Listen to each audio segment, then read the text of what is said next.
magaalada Laascaanood waxaa lagu soo dhaweeyay wafdi uu hogaaminayo wasiirka horumarinta biyaha ee Somaliland Salebaan Yuusuf Cali Koore kaasoo socdaal ku soo maray deegaano ay ka mid yihiin Guumaysi Goore Arcadeeye.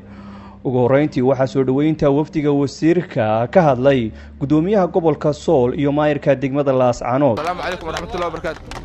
mudane Ali Marweyn mudane wasiir ku soo dhawo gobolka Sool gobolkaagi ammaankiisa iyo horumarkiisa aad ogtahay waad aragtaa bulshadii gobolka Sool oo dhammaystiran oo aan idinka maqnayn rag iyo dumarba maanta waxay bacadka u tubnaayeen soo dhaweyntaada u soo baxeen halkaan taaganahay waa duleedka magaalada Laascaanood waxa saaka lagu soo booqday halkan wafdi balaaran uu hogaaminayo wasiirka horumarinta biyaha Salebaan Yuusuf Cali Koore iyo wafdi balaaran oo socda mudane wasiir kullay xaaladda abaareed iyo biyalaanta ka jirta degmada Laascaanood iyo deegaamada ku hareersan guud ahaan gobolka Soolba waa mid muxuu ahaa aad iyo aad u adag wasiirku waa inoo jooga arrimaheena iyo waxa aynu qabno iyo waxa aynu tabanayno dhan kastaba hadday tahay xagga horumarka hadday tahay xag ganacsi hadday tahay xag mashaariiceed wax badan baynu ka filaynaa oo uu safarkiisa deegaano la socda sidaa darteed kolley waxa weeye qayb kastoo ay u tahay dadweynaha reer Laascaanood uu la kulmaya waa maalin farxad leh waa maalin khayr qabta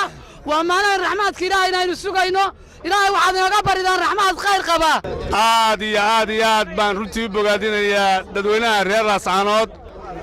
oo iyo raaxaysmaba oo si aad iyo aad u qiimo badan runtii u soo dhaweeyay wasiirka biyaha iyo waftiidii la socotay taasoo runtii muujinaysa isku duubni midnimo bisayl iyo dantiyo la fahmo ugu dambeyntii waxaa halkaasi ka hadlay wasiirka horumarinta biyaha Somaliland Salebaan Yuusuf Cali Koore kaasoo sheegay in wasaaraddiisu wixii awoodeeda ay ka qaban doonto dhanka biyaha waxaana uu mahad celiyay dadweynihii soo dhaweeyay Sool gaar ahaan degmada Laascaanood uga mahadnaqaya sida diiran ee kalgacalka leh ee milgaha leh ee sharafta leh ee ixtiraamka leh ee ay noo soo dhaweeyeen waxayna tusaysaa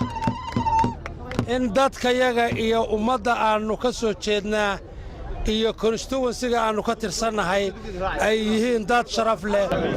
waxaan kaloo idiin sheegayaa ka xukuumad ahaan inaan ku dhawaaqo maanta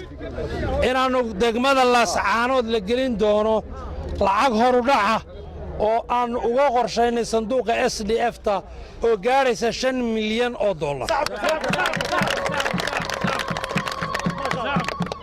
wuxuu madaxweynuhu ballan qaaday in lacagtaa baahideeda la sii wadi doono ilaa inta reer Laascaanood biyo ku filan ay ka